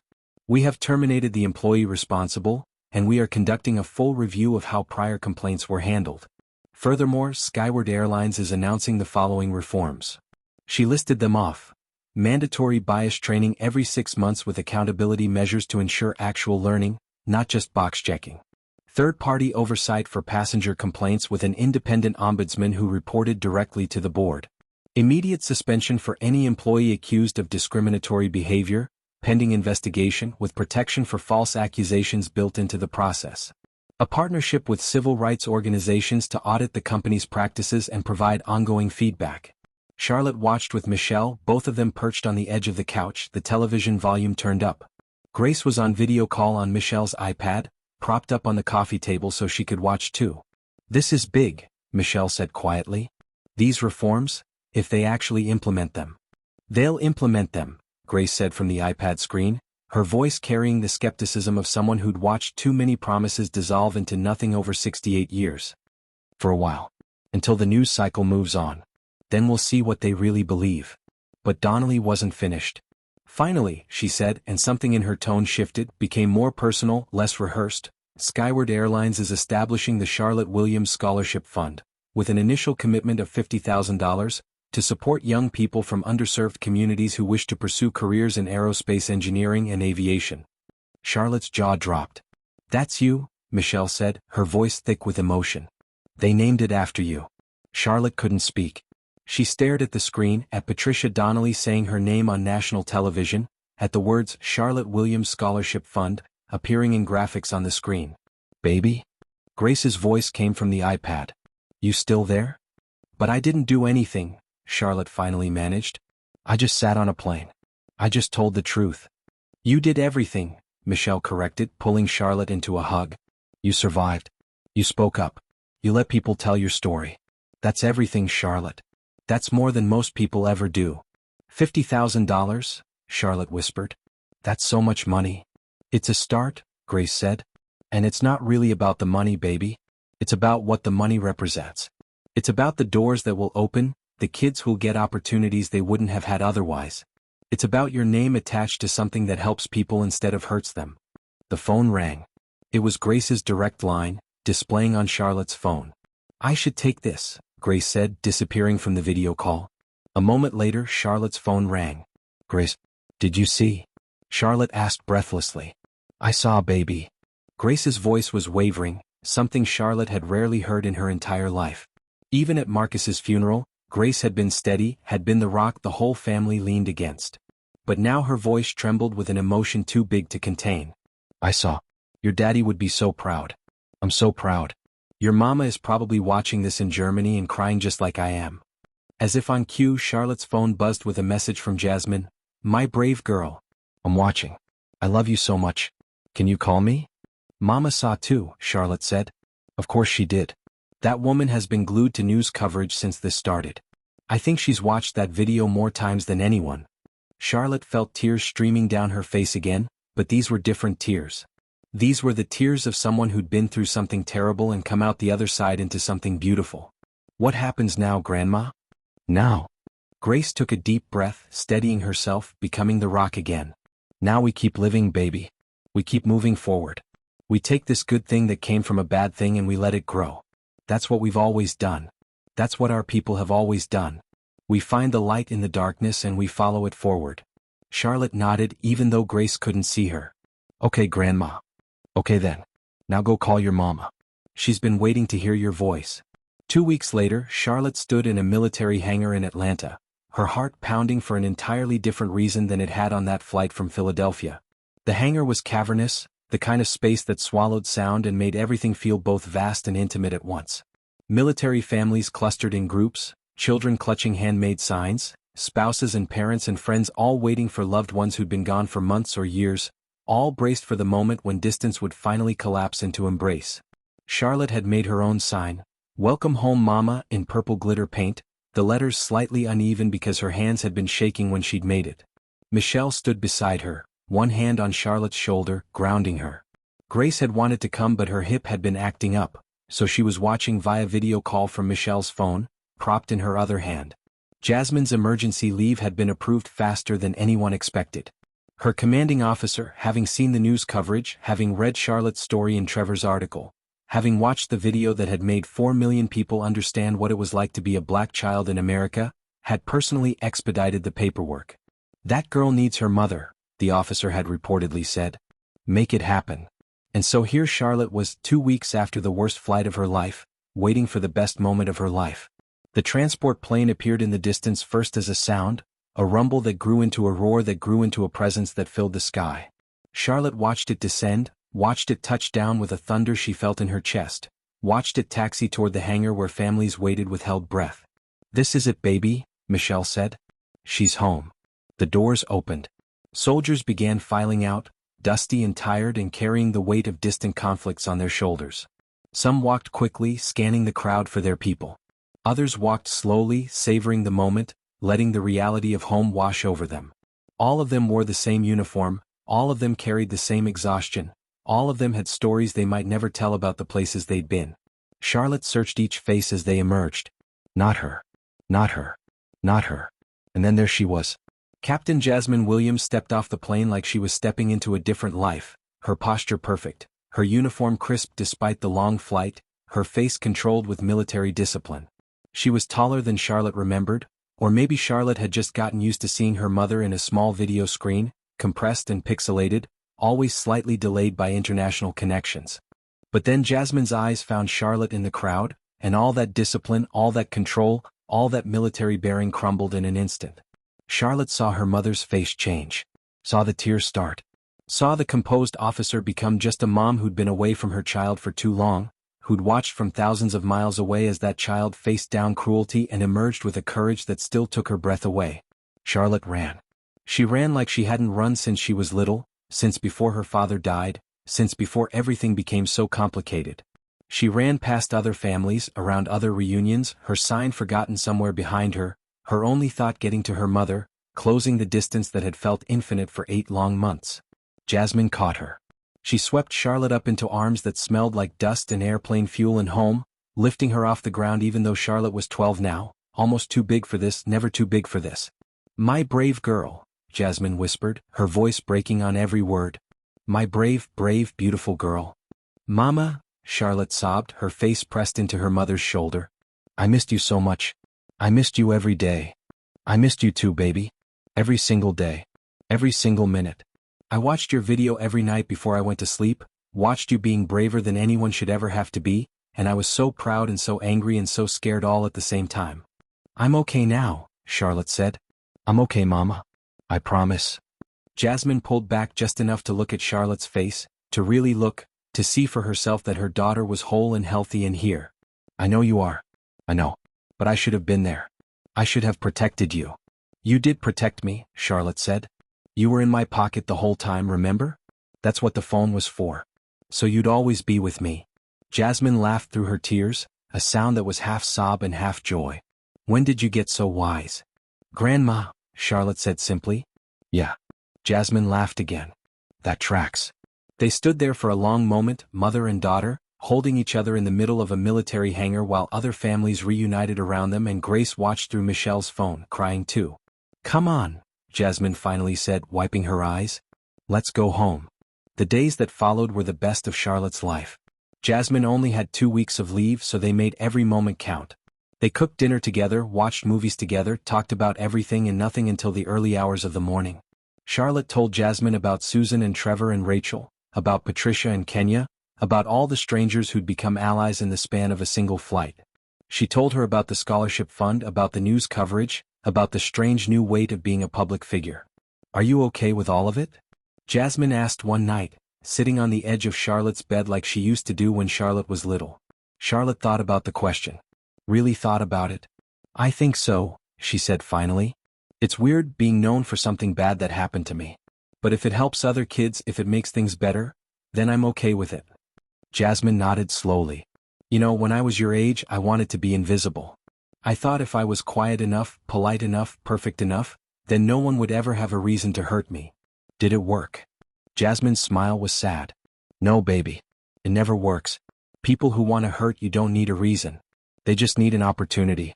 The only thing you can do is be yourself, be honest, and surround yourself with people who see you for who you really are." Charlotte thought about Susan's hand on hers during takeoff. Trevor's quiet documentation. Rachel's recording that made sure the truth couldn't be denied. "I think I'm starting to understand that," Charlotte said. "I know you are." Jasmine leaned down and kissed Charlotte's forehead. "My brave girl. Get some sleep." The scholarship fund exceeded expectations. Within 6 months, it had grown from $50,000 to $500,000, fueled by corporate donations from companies eager to associate themselves with Charlotte's story, individual contributions from people who'd been moved by what they saw, and a particularly successful charity gala organized by Kenya Morris that brought together aviation executives, civil rights leaders, and celebrities who'd amplified Charlotte's story on social media. The first 10 scholarships were awarded at a ceremony in Atlanta on a crisp October Saturday. The venue was a conference center that had been transformed for the occasion, with purple decorations, Charlotte's favorite color, everywhere, and a stage set up at one end where Charlotte would present the awards. Charlotte had spent weeks preparing for this moment. She'd written and rewritten her speech, practiced in front of Grace and Michelle and Jasmine, received feedback and revised again. She wanted to get it right. These 10 recipients deserved more than platitudes. They deserved to know that someone believed in them. Trevor was there, of course, no longer just documenting but genuinely celebrating. Susan had flown in from Dallas, her knitting bag in hand, tears already forming in her eyes before the ceremony even started. Rachel had brought her whole family, the toddler now walking and babbling and wearing a t-shirt that said, "I stand with Charlotte." Patricia Hayes, the senior flight attendant who'd intervened on the plane, had asked for the day off specifically to attend. Kenya Morris was in the front row, beaming with the satisfaction of someone who'd fought for something and finally won. Even Maria Santos, the gate agent who'd shown Charlotte such kindness in Philadelphia, had made the trip down, bringing her daughter Sophia, who was now pen pals with Charlotte. But the most important people were in the front row. Grace, dressed in her Sunday best, holding Jasmine's hand. Jasmine, in civilian clothes for the first time in what felt like forever, looking at Charlotte with an expression of pride so intense it was almost painful to witness. Charlotte stood backstage, her note cards trembling slightly in her hands. The audience was so much bigger than she'd expected, so many faces looking at her with expectation and warmth. She could hear the murmur of conversation, the occasional laugh, the clink of glasses at the reception tables. "You've got this," Michelle said, squeezing her shoulder. "Just speak from your heart. That's all you've ever done." Charlotte nodded, took a deep breath and stepped onto the stage. The applause was immediate and overwhelming, a wave of sound that seemed to lift her as she walked to the podium. She saw Grace wipe her eyes, saw Jasmine lean forward, saw Trevor give her a thumbs up from his seat near the back. Charlotte looked out at the sea of faces. Some familiar, many strangers, all of them here because of something that had happened to her on an ordinary Tuesday. 6 months ago, Charlotte began, her voice steadier than she felt, carrying clearly through the microphone, "I got on a plane for the first time by myself. I was scared. Not just of flying but of being alone, of something going wrong, of not knowing what to do if I needed help." She paused, remembering. The morning in Grace's apartment. The phone in the purple case. The promise to stay connected. Something did go wrong. Someone looked at me and decided, without knowing me at all, that I didn't deserve respect. That I didn't deserve kindness. That I didn't deserve to keep the phone my grandmother gave me to stay connected to my family. Someone decided, based on nothing but what she saw when she looked at my face, that I was a problem to be managed instead of a child to be protected. The audience was silent, hanging on every word. I didn't understand at first why she was so angry at me. I kept thinking I must have done something wrong, kept trying to be smaller, quieter, more polite. I thought if I was just good enough, she would leave me alone. Charlotte looked at Grace, drew strength from her steady gaze. "But here's what I learned. You can't make yourself small enough for people who have decided you don't belong. You can't be polite enough, quiet enough, perfect enough. Because their problem isn't with anything you're doing. Their problem is with who you are. And you can't change who you are. You shouldn't have to." She saw heads nodding in the audience. Saw tears on some faces. Saw Trevor writing furiously in his notebook. So I stopped trying to be small. I held on to my phone, my lifeline, my connection to my grandmother and my mother, and I let myself take up space. I let myself cry. I let myself be scared. And when I told my truth, I found out something amazing. She looked at Susan, at Rachel, at all the strangers who'd become family. I found out that I wasn't alone. There were people on that plane who saw what was happening and decided to help. Strangers who became witnesses, who became advocates, who became friends. A journalist who decided my story mattered enough to tell. A flight attendant who used her authority to protect me. An airline executive who decided that change was more important than comfort. Charlotte turned to look at the 10 scholarship recipients sitting in the front row, their faces shining with hope and nerves. "These scholarships aren't really about me," Charlotte continued. "They're about you. They're about the future you're going to build. They're about the planes you're going to fly, the spacecraft you're going to design, the barriers you're going to break. My job was just to be brave enough to tell my story. Your job is to be brave enough to chase your dreams." She smiled, feeling the truth of her own words settle into her bones. "I want to be an aerospace engineer. I want to design spacecraft that can travel to Europa, one of Jupiter's moons, because scientists think there might be an ocean under the ice and maybe life. I want to explore the universe. I want to go places no one has ever gone before." She looked at the recipients again. I hope some of you want that too. I hope some of you want to be pilots or engineers or air traffic controllers or flight attendants who treat every passenger with dignity regardless of what they look like. I hope you want to change this industry from the inside out. Charlotte paused, gathering herself for the final words. And I hope you remember when things get hard, because they will get hard, they always do, that you're not alone either. There are people who believe in you, who are rooting for you, who will stand up for you when you need it most. She smiled, feeling the truth of her own words. You're already braver than you know. The applause was thunderous, a rolling wave of sound that seemed to go on forever. Charlotte stepped back from the microphone, her heart full to bursting, and watched as the recipients came up one by one to receive their awards. Each one had a story. A young black woman from rural Georgia who'd never been on a plane but dreamed of flying them. A Latino teen from Dallas who'd built a working drone from scraps and wanted to design commercial aircraft. A Korean-American student whose immigrant parents had sacrificed everything so she could have opportunities they never had. Each one had faced obstacles, had been told they didn't belong, had been doubted and dismissed and diminished. And each one had kept going anyway. Charlotte handed out the certificates, shook hands, posed for photos. She said the same thing to each recipient. I believe in you. Don't give up. By the time the ceremony ended, Charlotte's face hurt from smiling. But it was a good hurt, the kind of ache that comes from joy rather than sorrow. This was what Grace had meant about keeping on. This was what Jasmine had meant about being yourself. This was what Trevor had meant about changing things. Charlotte Williams, 12 years old, had taken a single flight and changed the world. Months passed. The news cycle moved on. New scandals, new tragedies, new triumphs. Charlotte's name faded from the headlines, replaced by the relentless churn of 24-hour news. But the changes remained. Skyward Airlines' new policies held.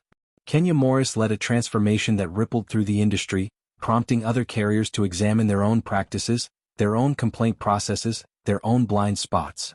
Trevor Montgomery won a journalism award for his coverage of the incident.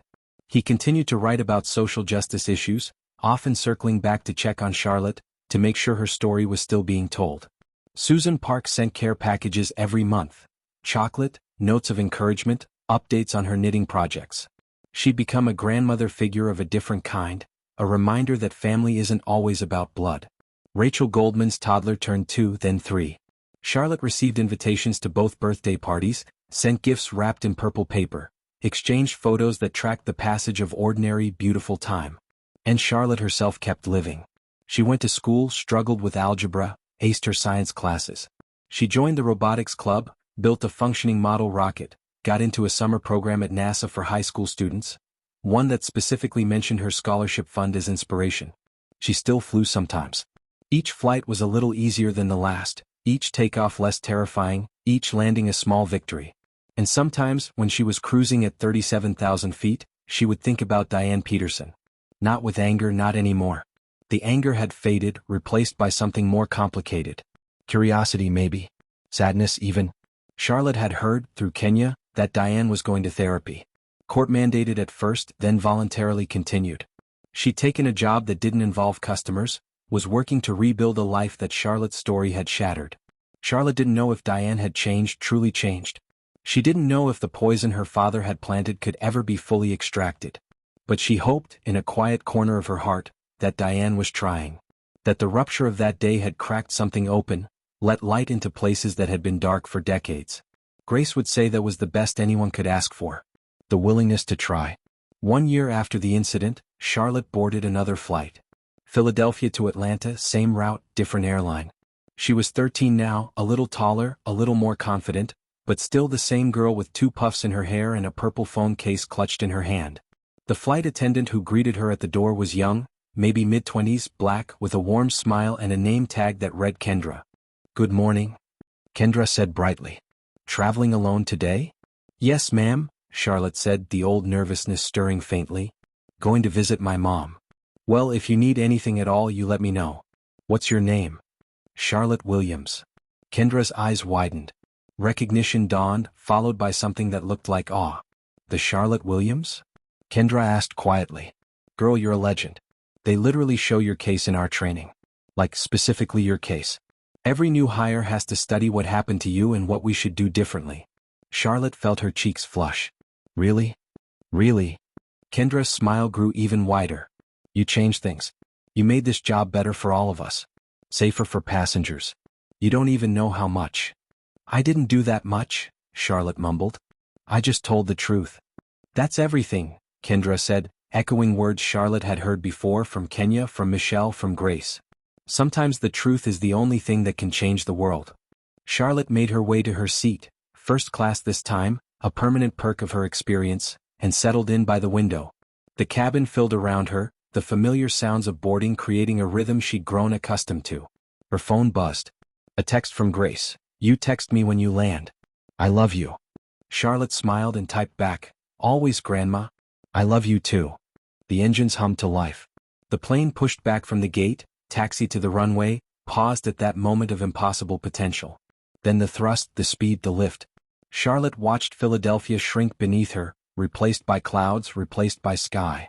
She thought about everything that had led to this moment. The fear, the cruelty, the kindness, the change. The strangers who'd become family. The family who'd become anchors. She thought about her father, who'd died serving a country that didn't always deserve his sacrifice. She thought about her mother, still serving, still leading, still believing in something bigger than herself. She thought about her grandmother, who'd marched for rights and raised 2 generations of women who didn't know how to back down. And she thought about all the kids who would come after her. The ones who would fly alone for the first time, nervous and scared and hoping for kindness. The ones who would encounter cruelty and find people willing to stand up. The ones who would tell their truth and watch it change things. People ask if I'm angry about what happened, Charlotte whispered to herself, watching the clouds drift past. I was. But mostly I'm grateful. Because one bad person showed me how many good people there are. And one hard moment taught me that my voice matters. The seatbelt sign dinged off. The captain's voice announced their cruising altitude, their expected arrival time, the weather in Atlanta. Charlotte pulled out her phone, opened a note app and started to write. I'm Charlotte Williams. I'm 13 years old. And I'm not afraid to fly. The plane landed smoothly 2 hours later. Charlotte gathered her things, exchanged a warm goodbye with Kendra, and walked up the jetway toward the gate. And there, waiting beyond the security checkpoint with a sign that said, My brave girl, in sparkly letters, was Jasmine, Charlotte's mother. Home for good this time, her deployment ended, her service complete. Ready to be a mom full-time for the first time in years. Charlotte ran. She ran like she'd run in that military hangar a year ago, like she'd run toward every good thing that had come out of the worst day of her life. She ran toward her future, toward her family, toward a world that wasn't perfect but was always capable of change. Jasmine caught her, held her, laughed with tears streaming down her face. Welcome home, baby, Jasmine whispered. Welcome home, Mama, Charlotte whispered back. And somewhere, in a training room at Skyward Airlines headquarters, a new class of flight attendants watched a video of a 12-year-old girl standing her ground against injustice, and learned what it meant to do better. The screen faded to black and words appeared. Since Charlotte's story went public, Skyward Airlines has had 0 discrimination complaints involving children. The Charlotte Williams Scholarship Fund has awarded $750,000 to 35 students pursuing STEM careers. Diane Peterson completed bias rehabilitation and continues therapy. She works in a role that doesn't involve customers. Charlotte Williams is now 14 and plans to study aerospace engineering at MIT. She still flies several times a year. This story was inspired by countless real incidents. It's time we listen to our children. In the end, it wasn't about one flight attendant or one airline, or even one brave little girl. It was about all of us. About the poison we inherit without choosing and the courage it takes to question it. About the bystanders who become advocates when they decide to stand up. About the systems that fail us and the people who fight to fix them. Charlotte Williams didn't set out to change the world. She just wanted to visit her aunt, to see her mom, to keep a promise to her grandmother about texting when she landed. But sometimes, the smallest moments carry the biggest weight. Sometimes, a 12-year-old girl clutching a phone to her chest becomes the catalyst for transformation. Because bravery isn't the absence of fear. It's doing the right thing even when you're terrified. It's telling your truth even when people don't want to hear it. It's standing your ground even when someone bigger, louder, older, and meaner tries to make you small. Charlotte Williams did all of those things. And in doing so, she reminded us what we're capable of when we choose courage over silence, truth over comfort, hope over despair. So here's the question this story leaves us with. What would you do? What would you do if you saw a child being treated unfairly? Would you speak up like Susan? Document everything like Trevor? Record the truth like Rachel? Would you be Patricia, using your authority to protect the vulnerable? Would you be Kenya, fighting to change a broken system from within? Or would you be the person who looks away, who convinces yourself it's not your business, who lets the Dianes of the world continue unchallenged? The choice is always ours. Every day, in moments big and small, we decide what kind of person we're going to be. Charlotte made her choice at 12 years old, alone on an airplane with a flight attendant's hand reaching for her lifeline. She held on. And we should too. Thank you for watching, and thank you for listening to Charlotte's story. If this story moved you, if it made you think, if it reminded you that one voice can change everything, please share it. Subscribe to this channel. Leave a comment telling us what you would do in Charlotte's shoes. Because stories like Charlotte's don't end when the credits roll. They continue in the conversations we have, the actions we take, the world we build together. Until next time, remember, being brave doesn't mean you're not scared. It means you do the thing even though you're scared. You're braver than you know. The end.